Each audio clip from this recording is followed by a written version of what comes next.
Welcome to Scars of Service, where the hidden wounds of duty take center stage. I'm Damon Clark, a combat infantry veteran. I'm joined by Danny Martin, Emergency Medical Services, and Michael Ducote, Law Enforcement and Correction. Together, we're peeling back the layers of trauma from the front lines. Whether it's the battlefield, the ambulance, or the streets, these are the stories of what we've lived through, and the moments that don't end when the shift does, and how they reshape life off duty. Raw, real, unfiltered. We're here to share the scars you can't see, along with the strength and faith it takes to bear them. Let's work through it. Welcome back to Scars of Service.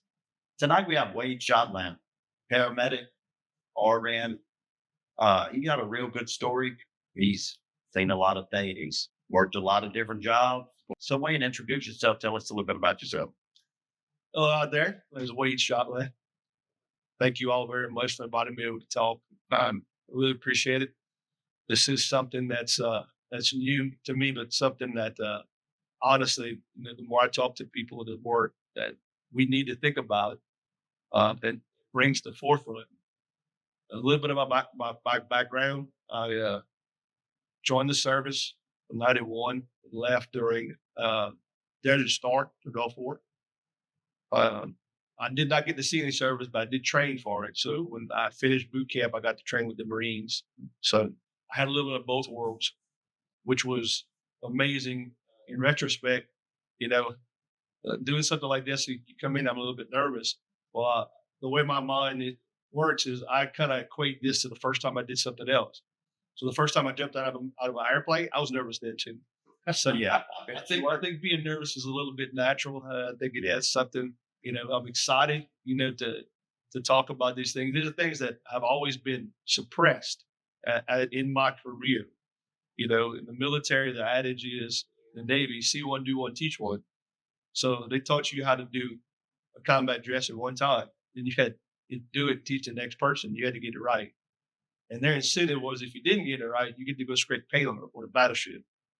So, this sounds good. Oh yeah. Well, they would bring you outside every now and then and show you. And I guess this will be a good story that I don't talk about a lot. And those people close to me, only very close to me, know about it. In that service, while I was doing my time, it was a pride thing. Especially at Balls Parish. My grandfather was in World War II. My daddy was in Nam. It was only natural. It was my turn. So it was something I was proud of doing. In any good thing, there's always a loss. I mean, I think about that every day. There's always something that you have to account for. There's a weights and balances in the universe that a lot of people don't think about. And in that line of service, I lost my twin brother. But that kind of jettisoned me, if you will, on my next career path. When I got out of the military, they didn't recognize anything that I'd learned in the military and civilian. So I had all these things that I knew how to do. And as a nurse in the military, I couldn't get a job. I couldn't do anything. So reluctantly went back to building houses with that, which is always a bad idea. And I've done some building with him before. Typical of Balls Parish man there.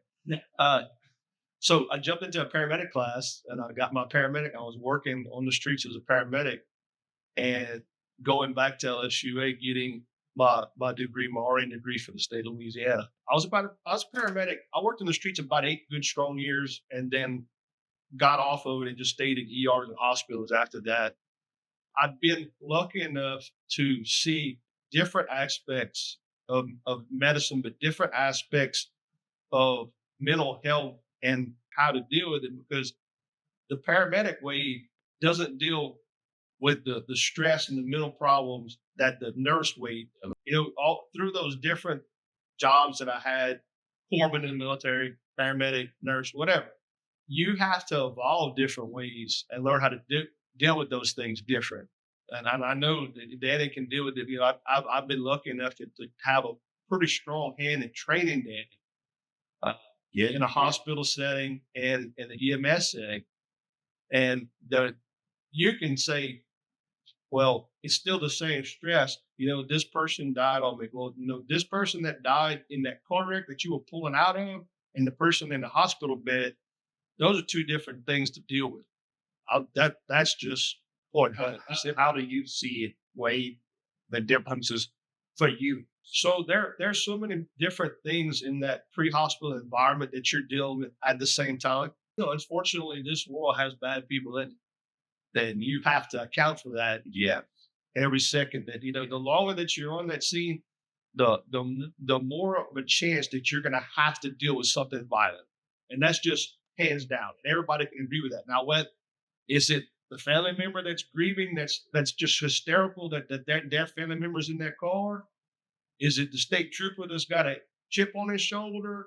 Is it the policeman who's probably shouldn't be carrying a badge and should have had a better mental health evaluation before they gave him a gun? I mean, it's so complicated, and a lot of people don't spend any time thinking about that. So there's so many more variables, like uncontrolled things in that environment, in that pre-hospital setting, than it is in that hospital setting. And look at it this way: you have nurses all around you. You have doctors to go to. Hey, I don't know what this is. I need direction. You need to tell me what to do. You don't have that in a pre-hospital setting. It is 100% your burden. That black monkey's on your back. It's your decision. You make that wrong decision, and you're not just dealing with the patient that's hurt. You're dealing with yourself making a bad decision and not doing the right things for that patient. Yeah. So, did you have any certain strategies when you were working the street? Yeah, I did. I always, and I'm glad you mentioned that because human nature. You'll always go to the path of least resistance. And that would be you smoke another cigarette, you put another dip in your mouth, you grab a 6-pack on the way home at 7:00 in the morning. Yeah. I mean, that's just the reality of it. We're based at our basic core, we're animals, just like anybody, just like the natural world is. We're going to go to the path of least resistance. It takes a strong mind to go away from that, divert yourself from it. And I found quickly, because I was married at the time, that was not the avenue to take. The drinking the beers and the smoking the cigarettes, that just wasn't the way to do it. And it's not, and it's okay to use that as a tool to decompress yourself a little bit, but you keep going, it's going to get worse. Today it's a 6-pack, tomorrow it's 2 6-packs. It only gets worse. Yeah. My healthiest strategy now, you do have to remember, we always knew mental health was there, but it was never on the forefront. It's always in the back. They never taught us how to deal with it. They never really talk about it much. So you had to learn how to deal with it. The best thing that I did at the time, especially with pre-hospital, and I still had a lot of testosterone when I was a young man. I would work out. It was every day. I mean, it's exhausting. I would push myself beyond what I was probably capable of doing. But I had to blow up. I had to exhaust that stuff. I had a 100-pound weight bag. And I can tell you there's sometimes that my wife at the time locked the door because she didn't want that person coming in her house. Yeah. Because it was violent. I know it was violent. I mean, I knew it was, but I needed an escape. I needed some vents. I needed to get it out because getting back to kind of how I am, the one thing the lesson that God taught me about my twin brother's death was that I'm a living time machine. We all are. Behind you is the past. Where you stand right now is the present, and as I look forward is the future. You pick which one you want to do. Because if you choose to stay in one of those places, that's where you're going to live. So if I chose to stay in the respect that I feel sorry for myself, I lost my brother, I can't believe this was going on in my life. If I stayed there, that's where I'd be living today. That's where I would be. I chose to carry that weight, and I carry it every day. It doesn't get any better. You just carry it. Doesn't get any better. I chose to take that weight and move on with my life and move forward. So the same thing applies how you deal with these mental things that you're exposed to all the time.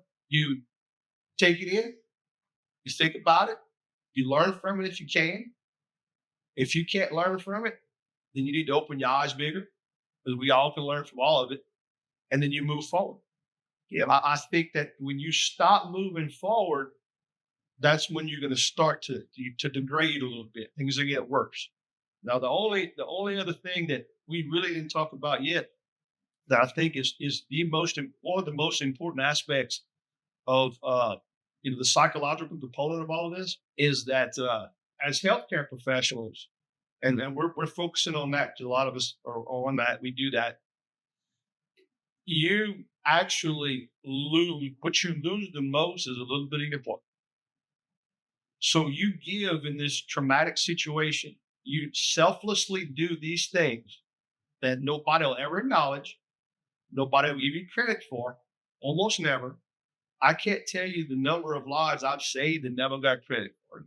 It's a very thankless. It's a very, very thankless. Very thankless. It's difficult to navigate. But when you do those things, you actually give a little bit of your part to that situation that you don't get back.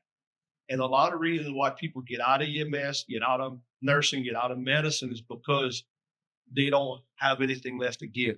But it's not just with medicine. It's everything. It's that dad that supports that family. Okay. It's that grandparent that's helping raise that child. It's not, I don't want to just say, oh, it's only in EMS, it's only in medicine, it's in every part of your life. I think we have to not lose sight of that. Yeah. It's not any less important because Mike's not a paramedic. It's more important than I am that I have this mental thing to do with. I think, and that's a reason why I think I'm thankful for the way I was raised in both parents, the time I was raised. I'm kind of in between the generations. Yeah. The World War II men raised me, but they raised me in their generation, their era, which was beneficial for me because I know how to work. And the generation after me, they don't deal well. They have a hard time socially dealing with life. I'm kind of that old way in between a little bit, which I'm thankful for. But again, it doesn't make any one person more or less, prone, or is not more or less important that it is dealt with on a mental scale. You know what I mean? That's true. Yeah. Yeah. So we're right about that. I found it to be the same with us. I think around the same time you started nursing, or you had actually graduated, and I think you were already in nursing. I was already, at the time that you're talking about, I was a paramedic, and they had hired me in an ER to work as a nurse. Yeah. And I was just wrapping up nursing school. Yeah. That's the time that That's you're right. talking about. And I think around that same time that I had went to work for state police, and I was moonlighting with That's right. for the towns and stuff, but that nobody knew what to do when a mill's out. And I'm not putting blame on anybody at all, but nobody knew what to do when a mental health situation arose with us. Yeah. So, but I always wondered that. How about with y'all? In the hospitals and the clinics, and was it just that era? Well, Was it across the board? We'll go back about 3 decades, and we'll come up as the decades pass. So 30 years ago, you didn't talk about it. No. Even your best friend, even you always had a work bestie that y'all kind of cut up with, that y'all copulated a little bit. This and stuff you wasn't supposed to do.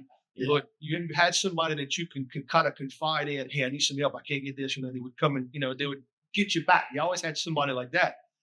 But 30 years ago, you just kind of looked at each other and nobody said a word. Right. Nobody said anything. Yep. But you sure didn't talk about it. So you would try to suppress it, but it would just kind of eat you. It kind of eats you a little bit more, a little bit more, a little bit more, a little bit more. And that snowball effect comes. And I used the weightlifting part of it, or the exercise part of it, to kind of vent it and get it out. Not that it was easy to deal with. It's just that it didn't snowball. I didn't bust at some point. Yeah. Because it was important not to, because I see a lot of people do it. They don't know how to deal with it. It builds and builds and builds and builds. And you put them in a kind of sticky situation, kind of traumatic situation, they bust, they fail. And they just start screaming, I don't, it turns out to be a bad situation. You would try to go to your loved one. I tried to talk to my dad about it one time. I shut that down. That was a big no. That was fast. That was you right. Yeah, you're right. I could have got shot down faster. You go to your wife and you like, hey, wife, listen, this happened to me. Oh, I don't want to hear that. I can't deal with that mentally. Or you chose that job. You took that profession. That's You the have to biggest deal with it. And you just get, 30 years ago, you would just get slapped down so much. Yeah. You just didn't do nothing about it. You just kept bringing it in, bringing it in, bringing it in, bringing it in. And suicide rates were high. Suicide rates were phenomenal 30 years ago. Yeah. I know some people I called friends that were in medicine to some extent that killed it. They took their own life. And, some of those, you wish you could get those back. You wish you could go and say, hey, Mike, look, I know you had a bad run yesterday. You got a bad code, man. You all right? You want to talk about it? But never did that. We never did that 30 years ago. 20 years ago, it was a little bit better. A little bit. You would kind of debrief with each other. You kind of like friends do. You pass the ball a little bit. It wasn't prevalent. It wasn't saying, hey, I need to talk to you. This is on my mind and it's bothering me. It wasn't that. It was like, hey man, that cool I did yesterday. Dude, we did CPR for an hour and a half on that page. It was kind of playful, but you use it as an avenue to kind of decompress because that's the only way you knew how to do it. Get it out how you can. And we'll fast forward to this day. Now it's actually encouraged, which is strange for me because I had so many years where it was discouraged. So actually, I was fixing to say that. It's good that it's encouraged now. But it's still, like you just said, it's a very funny feeling. Like it is. Am I allowed to do this? Should I do it? Right. Oh my God, are they going to look what differently? Oh man, you think I'm weak? Right. You're still looking over your shoulder, waiting for, like you said, for them to tell you, you chose this. What's your problem? That's right. What if I say the wrong thing? Or what if I, try to just reach out and that person runs with that to somewhere else? And that's a very fickle situation. That's a thin ice situation right there. It's still better than doing nothing. Yeah. Oh yeah. Does that make sense? Yeah. So even if you said the wrong thing, you did something. Okay. And it's easier to come back from saying the wrong thing in that situation because the intentions are right. The intentions are okay. Yeah. Actually encourage them to talk about it. It's still better than not talking because not talking, not bringing that out, not dealing with that situation is going to push them further than suicide or doing something bad. Let's say suicide, we'll just say making a bad decision, right? The not saying the wrong thing, I think that's more of like 20 years ago. Just from my experience, like 30 years ago, lost a friend, one of my close friends in the car wreck, and that was bloodied my knuckles in a board against a post. 20 years ago, you could talk about it. That's when I was getting back from my first tour in Iraq. If you said the wrong things, you ended up in the psych ward. Because we joke about that. It's like, what happened to this guy? That's right. Oh yeah, he went talk to mental, and he's got 2 weeks in the psych ward. That's an excellent point, and I did forget about it. But you're so right because there was a time about 20 years ago when you tried to open up those emotions. You talk to the right person. They put you somewhere after 72 hours, about 2 weeks, and you're like, I just tried to get it off my chest. I'm now I'm labeled as a psychiatric patient. Well, that's what I meant by saying the wrong thing. Is you just trying to get it off, man. You're just trying to cleanse it, get it out, and then you're going about. But this person that you're trying to reach out to, takes that and goes in the wrong direction. Yeah, and now what you're faced with is a label. Yeah. Now you just tried to vent, you tried to get it out. Now you got labeled. And that's something and then the targets, the target just got 100 times bigger. Yeah. And now everybody's talking behind your back. And they've labeled you this psychiatric patient, because the job you chose led you to a psych ward. That's exactly right. And you become a cautionary tale for anyone else. They talked about it. Look what happened to them. Now, Damon saw what I did. I was just trying to talk about it and get off my chest. Now, you think Damon's going to talk about it now? No. He's got a word. He's got, I'm over here picking my beard. Right. Come on. Compensatory mechanism, right? Right. Exactly. And that's an excellent point. And that label doesn't stick now like it used to 30 years ago or 20 years ago, because it is so much more encouraged, you know. And I'll give you a point in case. If you can think about it, those people who know anything about medicine, how many people do you know are on medicine? That's part of that. I mean, I haven't seen benzos been handed out so much in my life. Right. I mean, I used to never take that. Nobody ever took those medicines. Look for the psych people. It's the crazy people. When the person working next to you, they're all likely to be on something. Dude, that was a saying when I was working in support enforcement. Everybody going around. It wasn't, are you on any medicine? It was, hey, which one are you on? I was at work for you. Look, this is what I'm on. I don't know about, I'm still get my doctor to try me on this. Yeah. Or even man, I could use a Xanax, and you hear the bottle shaking. What dosage you want? You get like 3 or 4 different dosages popping out. You want the pink with the peach one or the blue? Not only is everybody else on it, but I've got options. Yeah, right. We got some options here. Yeah. But I think that, medicine is, I think society as a whole, as much as I criticize society for different things, I think that that's something that I see that's doing a little better. Like the mental aspect of all of it. I think that you're talking about it more, that they're actually focusing on it, listening to it, doing something about it. I can remember a time not so long ago where we did none of those. And you're right about that. And Wade, how about, you mentioned it earlier. How has faith played a part with mental health? So my faith and my relationship with God is a special relationship. I consider it special because it's mine. Of course, everybody has their own relationship with God. I think you need to. I think if you bother go to church every Sunday, it doesn't make you any better with God. I agree with that. I think it's I have conversations with God a lot, and he and I have a personal situation, and I learned probably about, I guess I'm a slow learner, maybe about 25 years ago. I really didn't understand what my faith was at that time. I'll be honest with you, I was a little angry with the situation. He took my twin brother from me.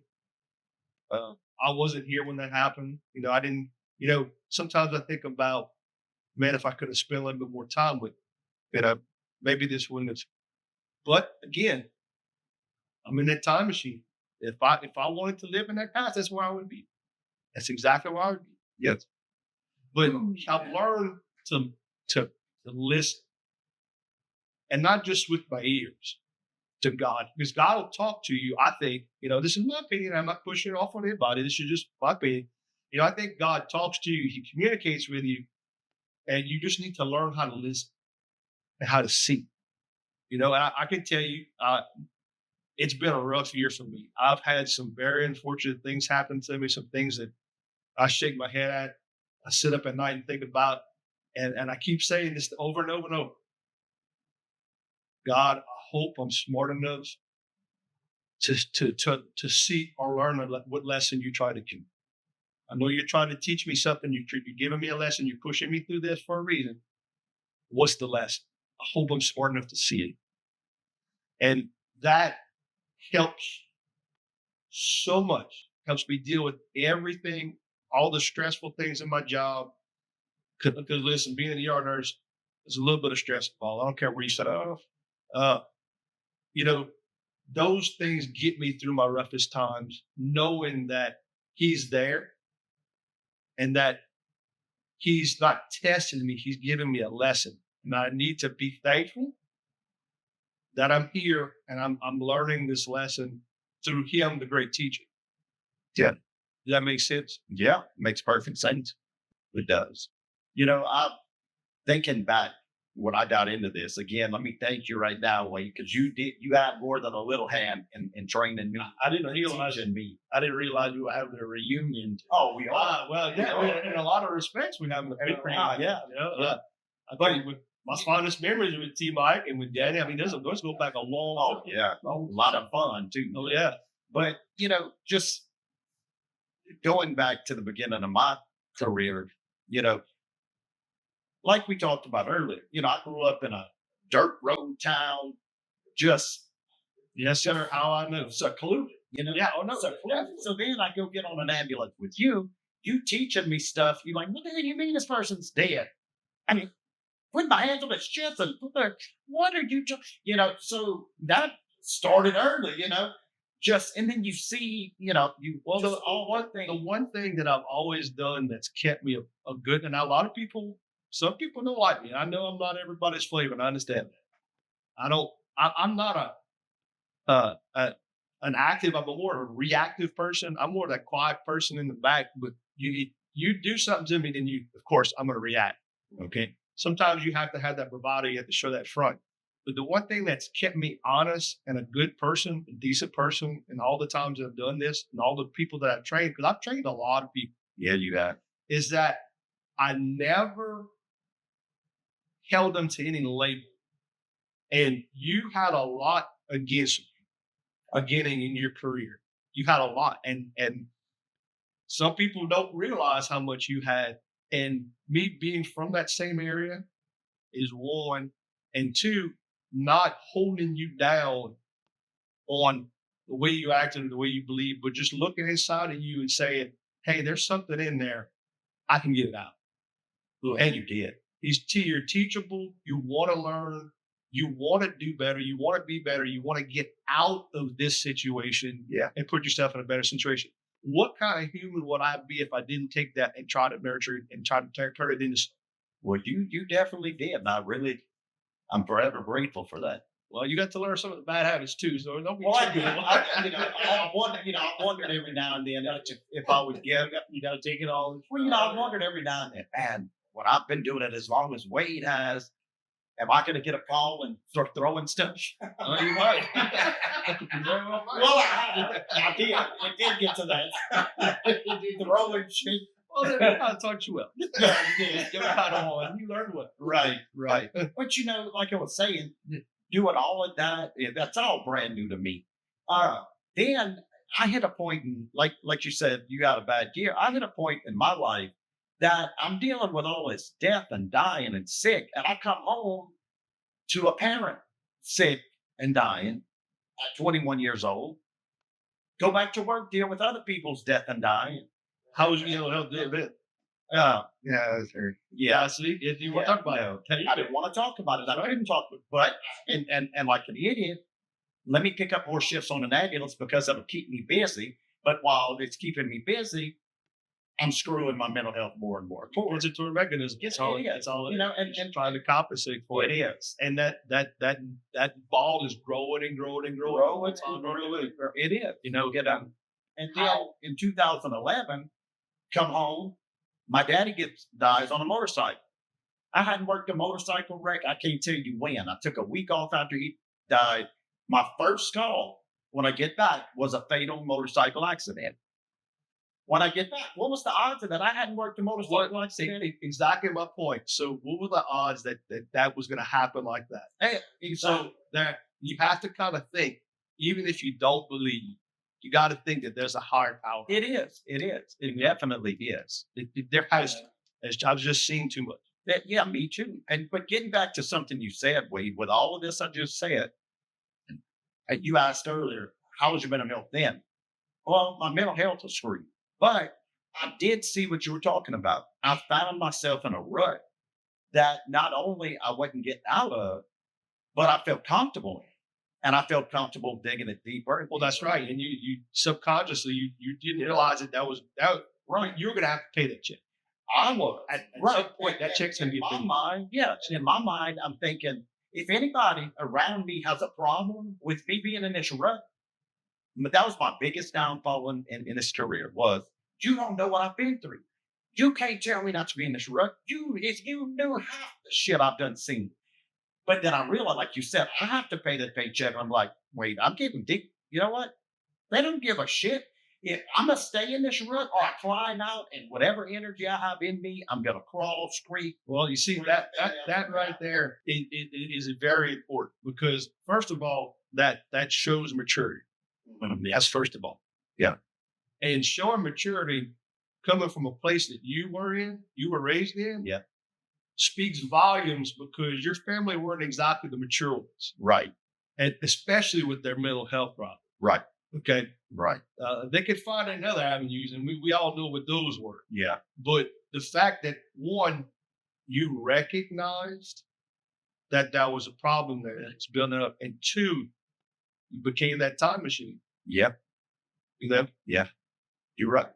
because had you stayed in that rut, you'd still be in that Still be in it. and be a lot worse off because of it. Yeah. And probably be dead by now. If I don't. It's a big thing. I don't know if y'all heard of it, but you know, I think of generational. They call it generational curses, but that stuff can be handed down, Oh yeah, until one says, "That's no. This stuff right here." I think that was me. You know, I do. Everybody in your family is definitely. Yeah, you know, people want to talk about who's the black sheep of your family. I'm so black of a sheep, y'all can't see me unless I smile. Kids got to be close. Oh yeah, Yeah, but yeah, I think if the audience really understood where you came from, and the fact that I'll use the term, made it out. yeah, I mean, the odds were not in your favor, they were. not by any stretch. No, So going back to when I was teaching you, and you were like, I have firsthand knowledge about where you were trying to come out of. yeah, So it was only better of me to do that for you as a person, and to give you a certain set of life skills. That was the least that I could have done. But in retrospect, I would do it for anybody. right. And I think that you should. And I think that does a lot for your mental health and for mine. Yeah, I think that's an avenue a lot of people don't see. Yeah.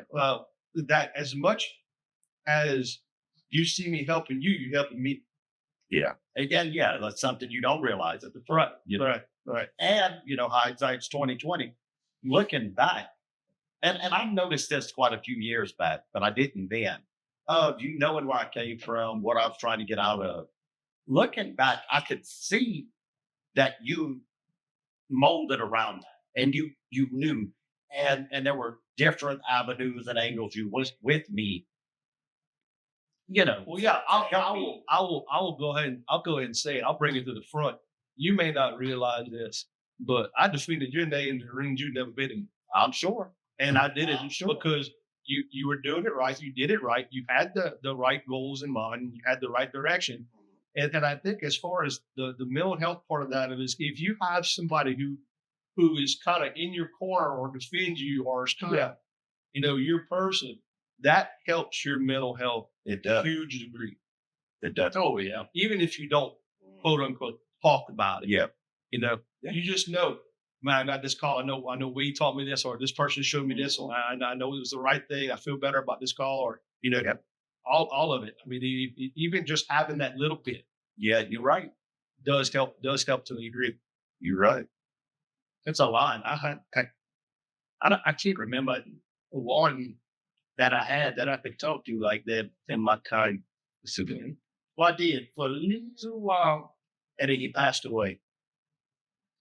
And so that how did that help your mental stability? Yeah, your go-to person. Yeah, because in the profession, he was in. Sometimes it's no, that ain't no, don't do that. Hey, what you doing, Gubby?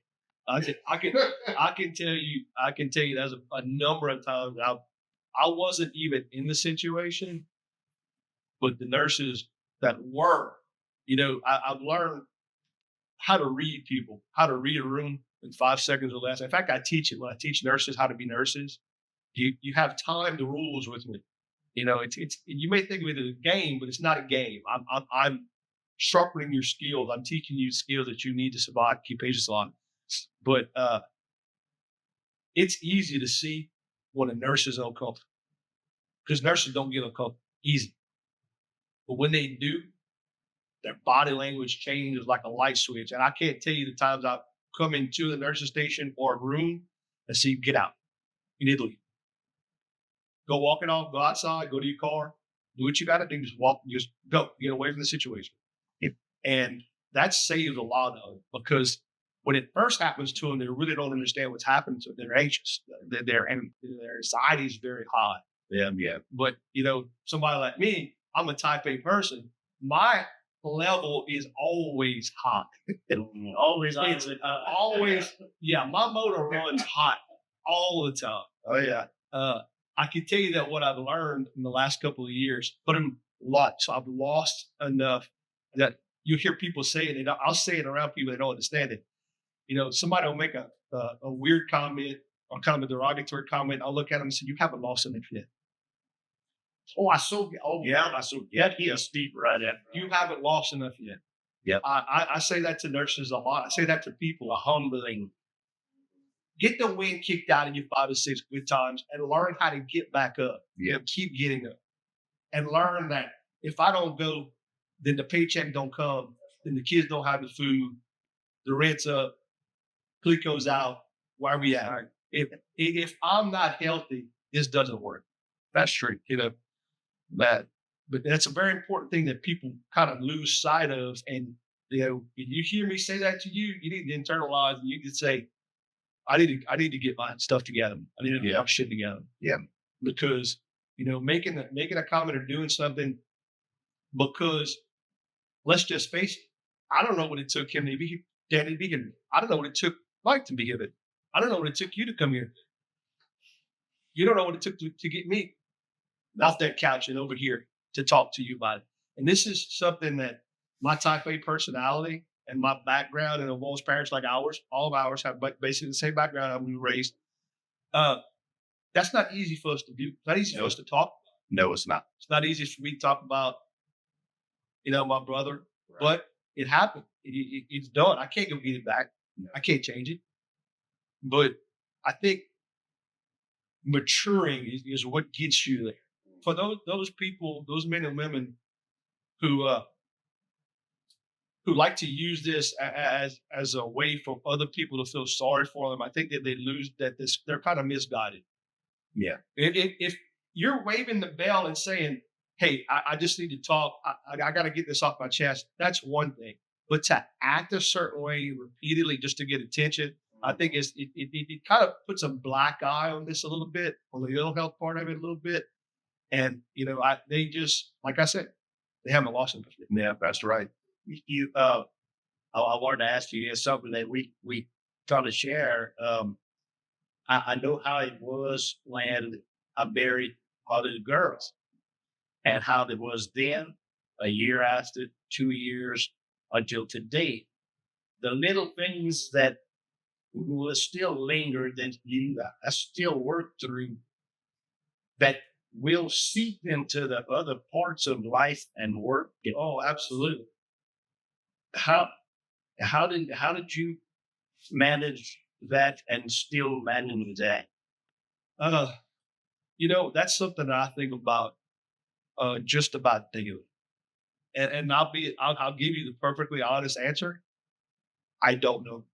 I don't know how I did it. I don't know how I do it today. I use that time machine analogy, but when it comes deep down inside, like when you get me away from everybody, I'm at those rougher points in my life because everybody gets them, Yeah. Turning to God is the only thing that I can tell you. That's the only thing that I can do. But it's still, I get worried about, oh God, what if it happens to one of my? That's exactly right. That's it. I can't. That's a very good point, because not only are you carrying it with you, now you're worried about everybody else in your life that happening to. Because Daddy knows, I know that you both know, but being in the medical profession, you think differently. Like I will go to my dad and say, don't do that way. Well, why? I said, because I've seen somebody die when they did it that way. Like, we are one bad decision. Everybody in this room is one bad decision from the worst day in everybody else's life. Not yours. Right. You'll be lucky enough to not make it. You don't care anymore. If you're going, it's everybody else that mourns you that has to deal with it. So yeah, that it's real hard, and then sometimes it's hard to navigate that. I bring just those bad experiences, those bad things that happen to me into others' lives because I care. And that's the whole point. You care. You just care about your family. You know, you don't want to see it happen to anybody else. And you don't want it to happen to you either. And you know, I was in a conversation with somebody just maybe last week talking about that. I said, if you really knew, and especially the hypochondriac we was talking about earlier, if you truly, truly knew the anatomy and physiology of the cardiovascular system, how just truly knew the blood flow of the heart, if you just know a little bit, to know what all has to work in harmony. The one thing that stops is the cutoff switch. Some people wouldn't be able to sleep at night. Oh, I know. Just to know the whole movement of the cardiovascular system. You know, it. Well, here's a bigger question. Here's a bigger question. And this might get you. Even if you knew it, would you understand? Hell no. Okay. Hell no. No, to know is one thing. No. You know, but to understand is something totally different. I just gotta hand. I gotta hand it to y'all. It's especially you, Wade, having to watch you from when we were going to school together, and then seeing you doing well, and from the outside looking in, and then years later, I went to your house and see, Wade, I'm going to school, man. I see you, what you're doing, and I want to do it. So I had started in nursing school, and I was doing good. And then that's when that happened, and I couldn't set you back. I couldn't get it together, you know. Well, and you know, the whole thing. This whole thing is it's not so much evolutionary.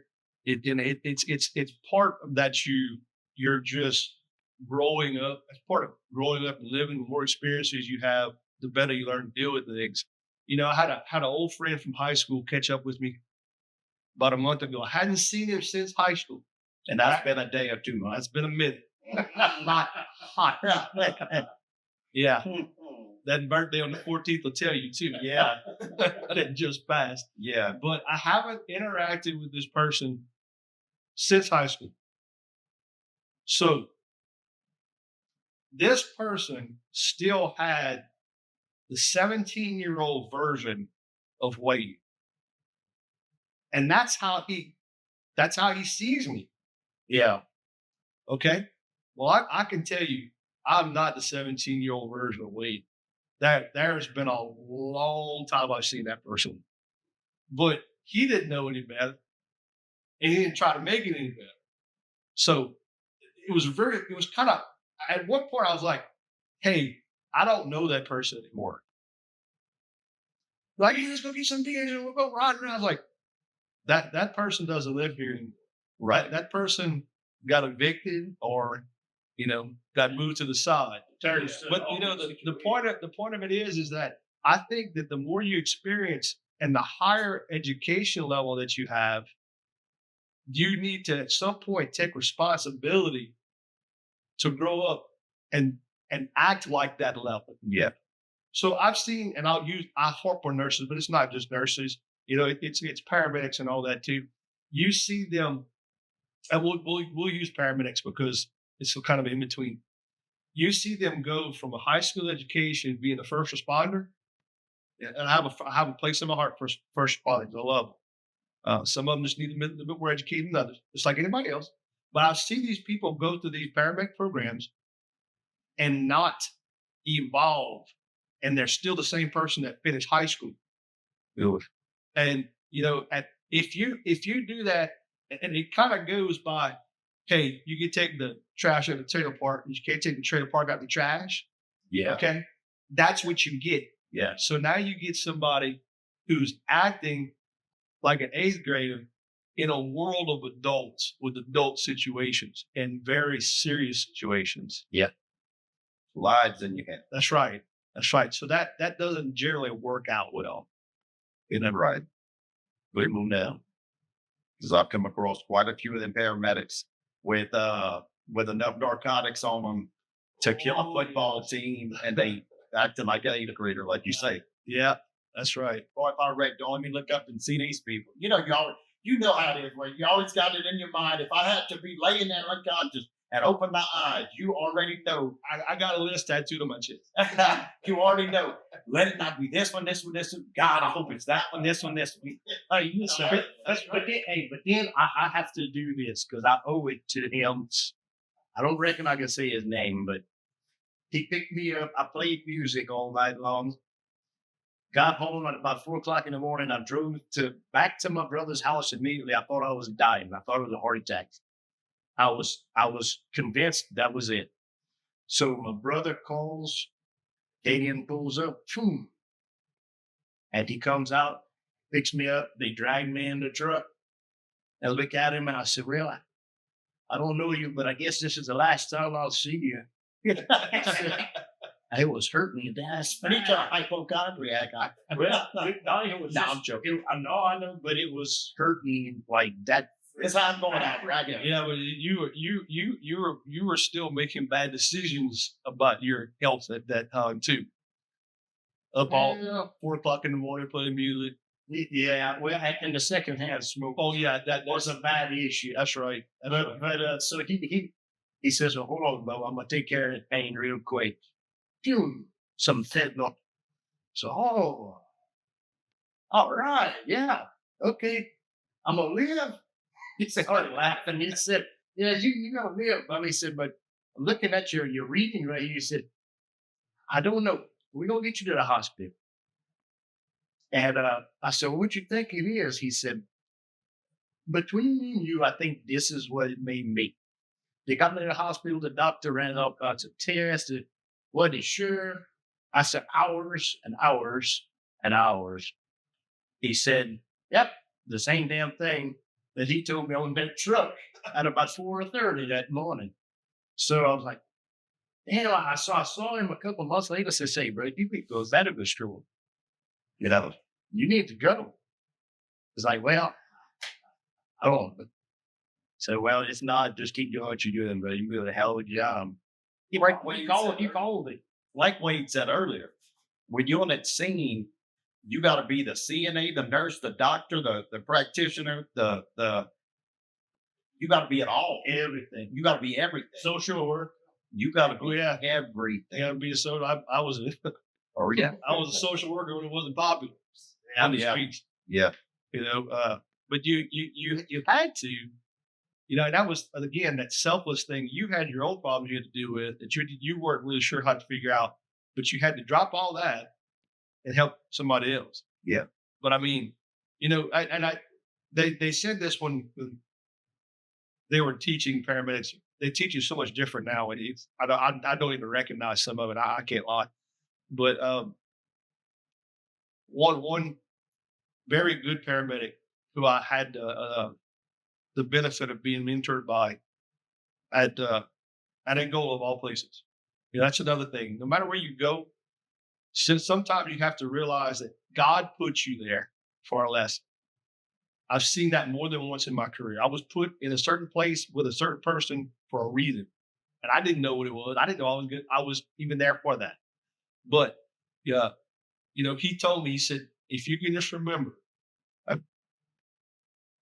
as long as you're a paramedic, as long as you take care of these people, you're getting them at their worst moment.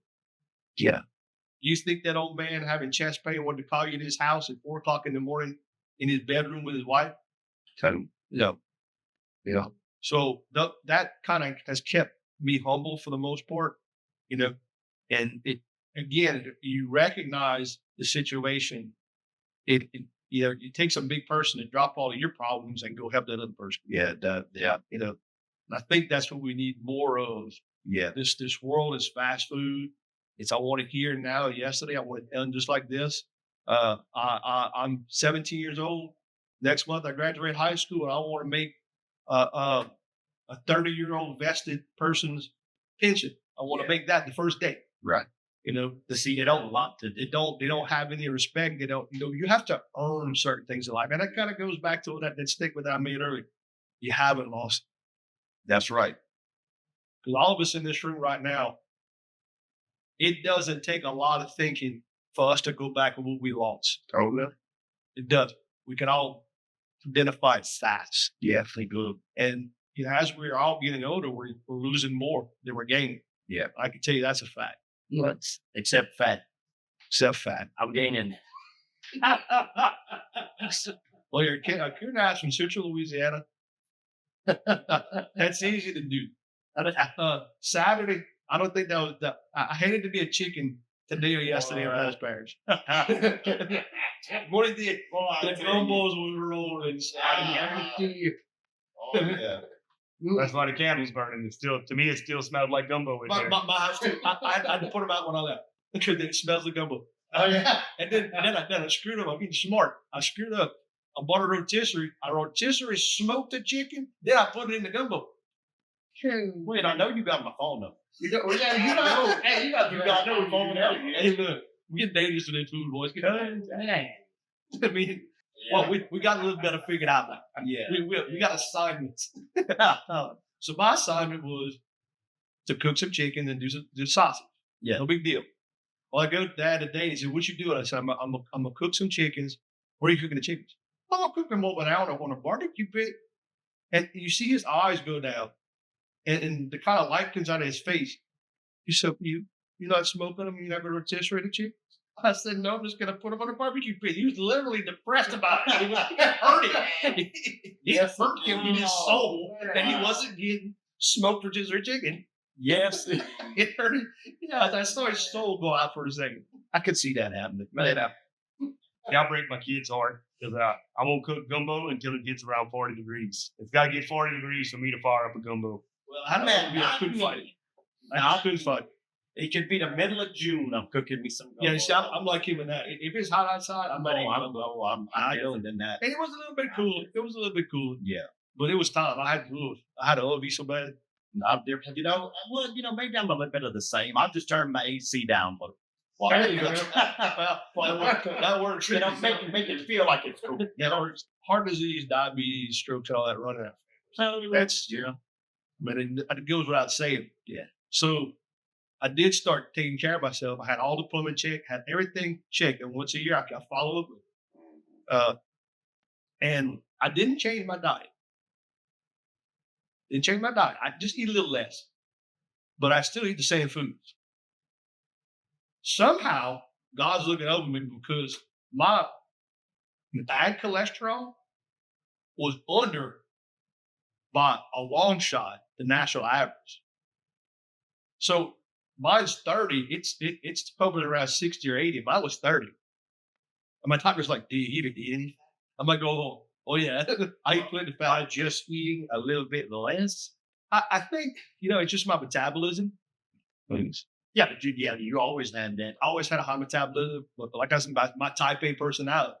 You want to make me miserable. You want to truly put me in a misery chokehold. Tell me there's a test and don't let me study. I will lose my mind.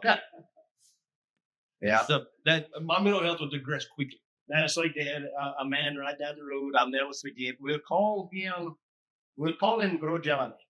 Gro Johnny. Gro Johnny had come one time. He was telling my daddy. He said, "Now I went to the doctor and they said I got a blood clot, but it's just in my leg. I can keep on going." And that'll be another leg and 2 good arms. I said, I'm doing good.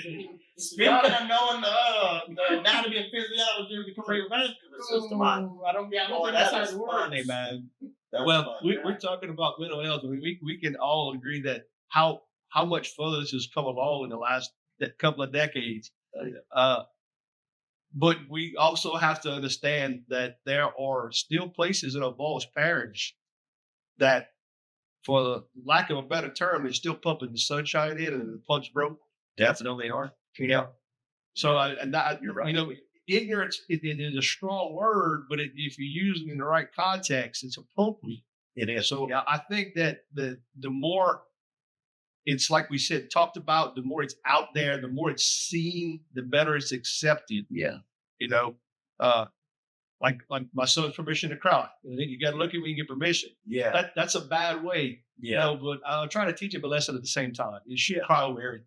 Right. And when it's appropriate, do it. Yeah. And I think with mental health that goes 100%. Yeah. You know, Yeah. Yeah. You have to. if you talk to my dad, PJ or Reginald, or God bless him if your dad was still alive, you talk to them about mental health, you wouldn't get very far. No. In fact, you'd get shut down. You'd probably get called a couple of expletives at the same time. You would.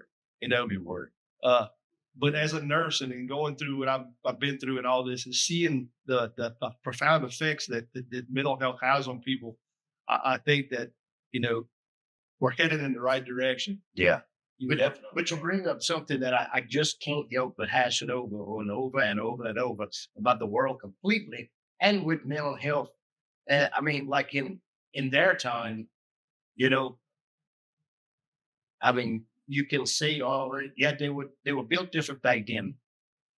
And I don't know if it's something from the times.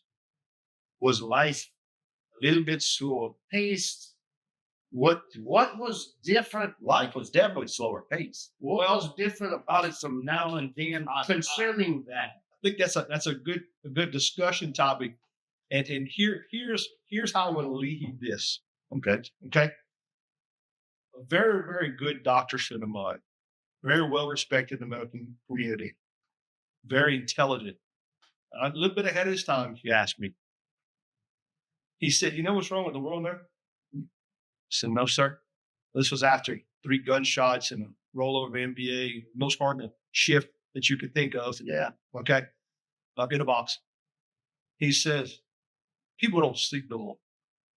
And I didn't understand what that meant right away. It took me a couple of years to understand. Wait, I'm going to repeat it. People don't sleep. People don't sleep anymore. It took me, I didn't immediately understand. And of course, I don't have to tell you, people that know me, I'm a little slow. Sometimes it takes me a while. Okay. I recognize that as a fault. No, I do. I mean, listen, I don't shine up any better or any worse than anybody else. You know, so I mean, some people get it faster. Sometimes I got to take it about the man cave and beat on it for a while. Yeah. Keyword beat. Yeah. And so what he was saying was, and to answer what you were saying, Mike, and we'll use the 50s as a Yeah. well, we'll put your parents in that. They were probably in their better part of their prime in the 50s and 60s, right? So one, the pace may have been slower, but the work was a lot harder. Yep. People were still picking corn by hand, baling square bales of hay, picking eggs, raising chickens, raising goat, raising pigs. Okay, churning milk. I was going to say that. Milk. You ever churn milk? Anybody here churn milk? I have. Yep. It's a whole bunch of fun. I wouldn't recommend it to anybody. Even the same. Well, now that you mention it, my grandfather and his brothers owned a dairy. My That's dad, right. That is correct. I did know that about your family. daddy worked. That's right. In the garden to 12th grade. So Every day. you had less time to worry about the things that were probably fairly insignificant. Now, you did have those times where you came home from school, and your dad was like, "Hey, neighbor Jim shot himself." Yeah. You had that. So the mental health part was that. Okay. But if you spent 8 to 12 hours a day physically killing yourself at surviving, you had a lot less time to think about those things. Okay.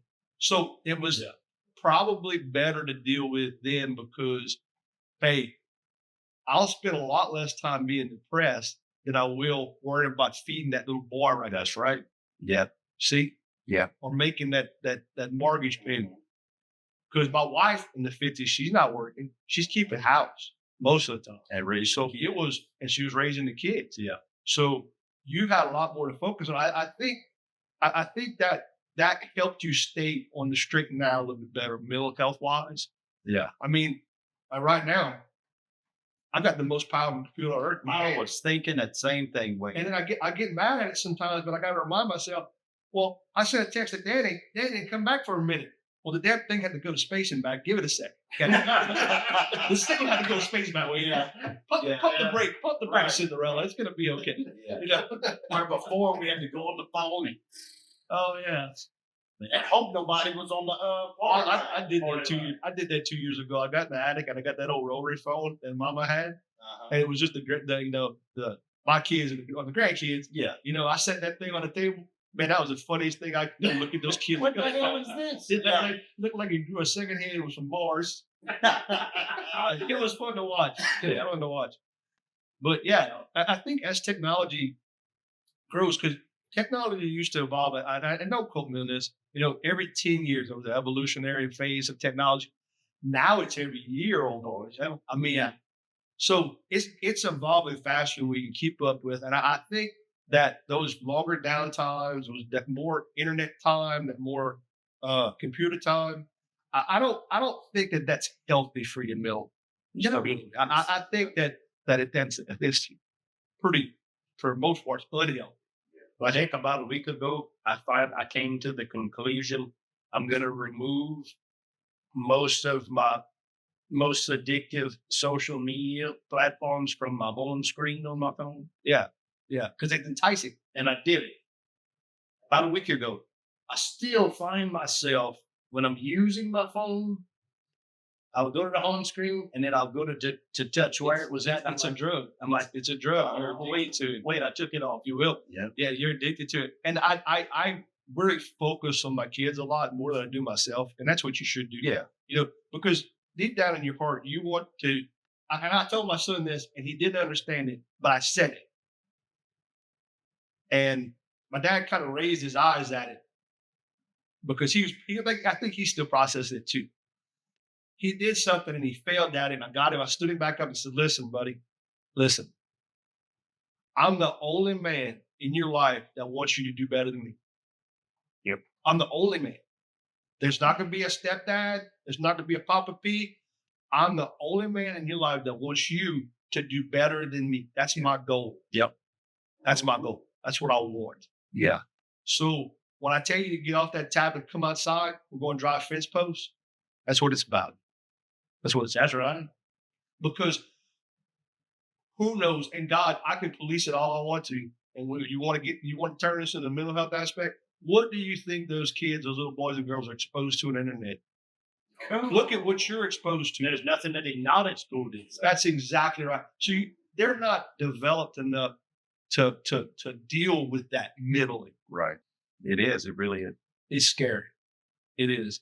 And I think if us as adults don't learn to police it, even for us, just like you, Mike, good on you. You deleted that social media. You're good. I just did that with TV. You know how much TV I got now? I got 4.5 channels on an antenna. Not half. Well, it blinks in. Oh. And anybody who got an antenna, Like you know what yeah. I'm talking about. Yeah. Oh, yeah. Right. Oh, yeah. And not that I watched it, it's just that screen time exposure is too much. Yeah, there's all like this, and I head down. We go in a room full of people. People don't talk like they used to talk. They get the gabbers going. Everybody's got their head down and looking at their phone. Yeah. In the same room in the house. That's why Wherever. their social skills are lacking. Oh, yeah, they are. They are. And that's something that you got to pay attention to. And it's not just our kids; it's us too. Yeah. I just can't help but wonder. Another 5 years from now, where's the mental health state gonna be from those devices? I don't know. I don't know. I wouldn't dare try to predict that in any way, because there's so many different variables that go into that. And like I keep saying, we as humans are going to follow the path of least resistance, at least initially. Yeah. Then after that, we're going to develop a compensatory mechanism, and it's generally probably not going to be healthy. Yeah. That's true. One thing I always say to my son is, hey, that Xbox or whatever device is on, never has it just opened up and handed me a sandwich. That's right. Never got anything to eat from it. Never made me a side. So step away because you're gonna have to learn some way to feed yourself. Oh yeah, yeah. That this last year, it was time. There comes a time in every man's life where a father figure should take the time to help him get to the next step. Because as a child, you're not going to evolve to that step on your own without some kind of guidance, a mentor, a dad, a big brother.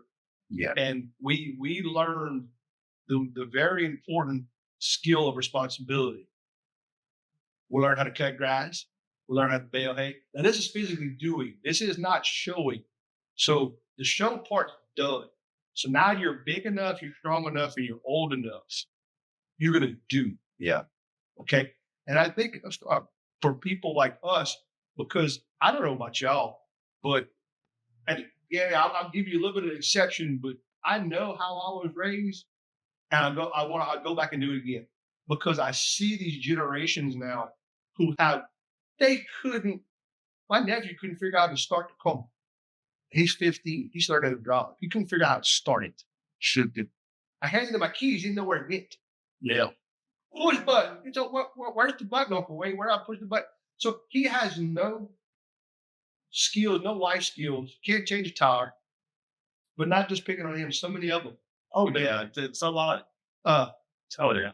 I mean, I remember being 5 years old, standing in front the seat of that 504 tractor because I couldn't see over it. I couldn't sit, and that's the only way leverage I could get to push the clutch in to switch the gear. Standing up driving.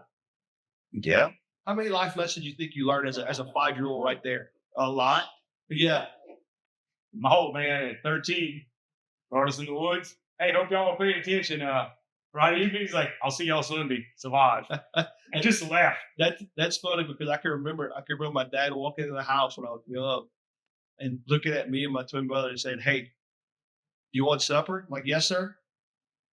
And give you 2 shotgun shells and a cracker barrel. Go get it. Go get it. Go get it. And my brother's like, "I can't shoot that good. I'll take the fishing rod." That's and it's like if you do something like that today, they'd have you locked in. Oh, they want to chastise you. Do you want to talk about mental health? Then they'll get on you about what you're doing to that child's mental health there. Well, I'm going to tell you what, I'll take that little bit of mental health hit on a child, but then learning life lessons, learning the importance of survival. Yeah. Oh, when my dad came back, we had ice chests full of frog legs, skin. We had catfish. Hell, for us, that was a good day. We had a 150-pound wild hog in the dog pen at the camp.